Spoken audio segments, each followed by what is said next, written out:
ಯಾವಾಗ ಹಾಕಬೇಕು ಅಂತೇಳಿ ಗೊತ್ತಾಗಂಗಿಲ್ಲ. ಇಂದಿನ ಕೊಂಚೂರು ಗ್ರಾಮ ಪಂಚಾಯಿತಿಯಲ್ಲಿ ಗ್ರಾಮ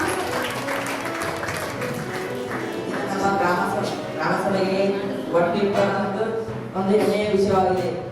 ಶಾಲಾಭಿವೃದ್ಧಿ, ಶಿಕ್ಷಣ, ಗ್ರಾಮದ ಸ್ವಚ್ಛತೆ ಕೊರತೆ ಮುಖ್ಯ ಕಾರಣವಾಗಿದೆ. ಅದರಿಂದಾಗಿ ತಾವು ಪ್ರಾಣಿ, ಪಕ್ಷಿ, ಮನುಷ್ಯ ಹಾಗೂ ಬೆಳೆಸಬಹುದು ಮತ್ತು ಅಲ್ಲಿ 3 ತಿಂಗಳಿಗೊಮ್ಮೆ ಸ್ವಚ್ಛಗೊಳಿಸುವ ಬದಲು ಹಾಗೆ ಸ್ಪರ್ಧಾತ್ಮಕ ಪರೀಕ್ಷೆಗಳ ಸರಿಯಾದ ಸಮಯ ನೀಡಬೇಕು. ಆರೋಗ್ಯ, ಶಿಕ್ಷಣದ ವ್ಯವಸ್ಥೆ, ಸ್ವಚ್ಛತೆಯ ಬಗ್ಗೆ, ವಯಸ್ಸಾದರ ಸಮಸ್ಯೆ, ಆರೋಗ್ಯ ಸಮಸ್ಯೆ ಮುಂತಾದಗಳ ಬಗ್ಗೆ ಅರಿತುಕೊಂಡೆ. ಸರ್ಕಾರ ಕೊಟ್ಟಿರುವ ಹಣದಲ್ಲಿ ಎಷ್ಟೆಷ್ಟು ಹಣದಲ್ಲಿ ಯಾವ ಥರ ಕೆಲಸ ಮಾಡಬೇಕನ್ನೋದು ಕಲಿತೆ. ಜನರು ಮತ ಚುನಾವಣೆಯನ್ನು ಹೇಗೆ ಮಾಡ್ತಾರೆ, ಅಧ್ಯಕ್ಷರನ್ನು ಹೇಗೆ ಸೆಲೆಕ್ಟ್ ಮಾಡ್ತಾರೆ ಅನ್ನೋದು ಕಲಿತೆ. ಅಧ್ಯಕ್ಷರಿಗೆ ಕೂಡ ತಿಳಿಸಿದ್ದೆ. ಅದರ ಮೂಲಕ ಅಧ್ಯಕ್ಷರು ತಾನು ಎಲ್ಲ ಪರಿಗಣಿಸಿದರು, ಎಲ್ಲ ತಿಳಿಸಿದರು. ಜನರು ತೀರ್ಮಾನದಿಂದ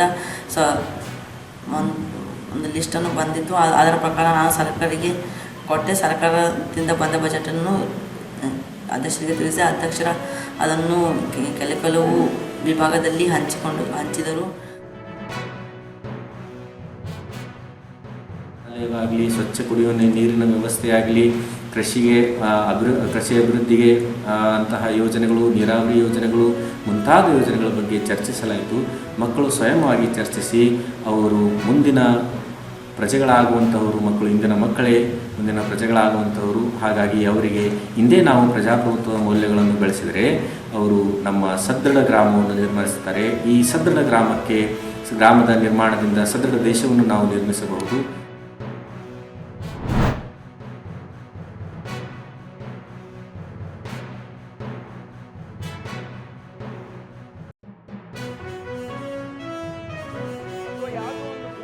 ಅಥವಾ ಸಮುದಾಯವನ್ನು ಅಥವಾ ಸಂಸ್ಥೆಗಳನ್ನು ಏನು ಬೇಕಾದ್ರೂ ಮಾಡ್ಬೋದು.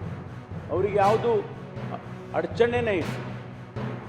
ಹಾಗಾಗಿ ಅದನ್ನು ಕೂಡ ಈ ಒಂದು ಬಿಲ್ನಲ್ಲಿ ನಾವು ಕವರ್ ಮಾಡಿದ್ದೇವೆ. ಯಾಕೆಂದರೆ ಈ ಬಿಲ್ಲು ಬರೀ ಯಾರನ್ನು ಉದ್ದೇಶಿಸಿಕೊಂಡು ನಾವು ಮಾಡ್ತಾ ಇಲ್ಲ. ಇದನ್ನು ಯಾರಿಗೋಸ್ಕರನೂ ನಾವು ಅವ್ರಿಗೆ ಕಂಟ್ರೋಲ್ ಮಾಡಬೇಕು, ಇವ್ರಿಗೆ ಕಂಟ್ರೋಲ್ ಮಾಡಬೇಕು ಅಂತಲ್ಲ, ಅದು ನಮಗೂ ಅಪ್ಲೈ ಆಗುತ್ತಲ್ಲ. ಸರ್ಕಾರ ಯಾವ ಉದ್ದೇಶಕ್ಕೆ ತಂದಿದೆ ಅಂದರೆ ಸಮಾಜದ ಸ್ವಾಸ್ಥ್ಯ, ಶಾಂತಿಯಿಂದ ಬಾಳ್ಬೇಕಲ್ಲ. ನಾವು ಶಾಂತಿಯಿಂದ ಬಾಳ್ಬೇಕು ಅನ್ನೋದೇ. ಆದರೆ ಇಂಥದ್ದು ಅವಶ್ಯಕತೆ ಇದೆ ಅನ್ನೋದು ನಾನು ಅರ್ಥ ಮಾಡಿಕೊಂಡಿರೋದು ಮಾನ್ಯ ಸಭಾಪತಿಗಳೇ. ಅದರಿಂದ ಮಾನ್ಯ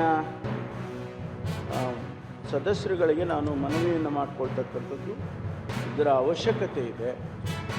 ಇದನ್ನು ದಯಮಾಡಿ ತಾವೆಲ್ಲರೂ ಕೂಡ ಒಪ್ಪಿಕೊಂಡು ಇದನ್ನು ಪಾಸ್ ಮಾಡಿಕೊಡ್ಬೇಕು ಅಂತೇಳಿ ನಾನು ವಿನಂತಿಯನ್ನು ಅಧ್ಯಕ್ಷರ ಮೂಲಕ ವಿನಂತಿಯನ್ನು ಮಾಡ್ತೇನೆ. ಕೂಡ ಫ್ರೀಡಮ್ ಆಫ್ ಸ್ಪೀಚ್ ಇದ್ರೂ ಕೂಡ ನೀವು ದೇಶಕ್ಕೆ ವಿರೋಧವಾಗಿರುವಂಥ, ದೇಶಕ್ಕೆ ಅಪಮಾನ ಆಗುವಂಥ, ರಾಷ್ಟ್ರದ ಹಿತಕ್ಕೆ ಧಕ್ಕೆ ತರುವಂಥ, ರಾಷ್ಟ್ರೀಯ ವಿಚಾರಗಳಿಗೆ ಧಕ್ಕೆ ತರುವಂಥ ವಿಷಯಗಳನ್ನು ಮಾಡಬಾರ್ದು ಅನ್ನುವಂಥದ್ದನ್ನು ಇವತ್ತು ಭಾರತೀಯ ನ್ಯಾಯ ಸಂಹಿತೆಯಲ್ಲೂ ಕೂಡ ಕೊಟ್ಟಿದ್ದಾರೆ. ಹಿಂದೆ ನಮ್ಮ ಸಂವಿಧಾನದಲ್ಲಿ ನಮಗೆ ವಾಕ್ ಸ್ವಾತಂತ್ರ್ಯ ಕೊಟ್ಟಂಥ ಸಂದರ್ಭದಲ್ಲೂ ಕೂಡ ಕೊಟ್ಟಿದ್ದಾರೆ. ಪ್ರಜಾಪ್ರಭುತ್ವ, ಪ್ರಜೆಗಳ ರಾಜ್ಯವನ್ನು ಪೊಲೀಸ್ ರಾಜ್ಯವನ್ನಾಗಿ ಮಾಡಲಿಕ್ಕೆ ಕೊಟ್ಟಿದ್ದೀರಿ. ಕೇವಲ ಅಶಾಂತಿ ಉಂಟಾಗ್ಬೋದು ಅನ್ನೋ ಹಿನ್ನೆಲೆಯಲ್ಲಿ ಜಿಲ್ಲಾಧಿಕಾರಿ ಯಾರನ್ನು ಬೇಕಾದ್ರೂ ನಿರ್ಬಂಧಿಸ್ಬೋದು, ಸಾರ್ವಜನಿಕ ಕಾರ್ಯಕ್ರಮಗಳನ್ನು ನಿರ್ಬಂಧಿಸ್ಬೋದು, ಧಾರ್ಮಿಕ ಮೆರವಣಿಗೆಗಳನ್ನು 30ರಿಂದ 90 ದಿನಗಳ ಕಾಲ ನಿರ್ಬಂಧಿಸ್ಬೋದು.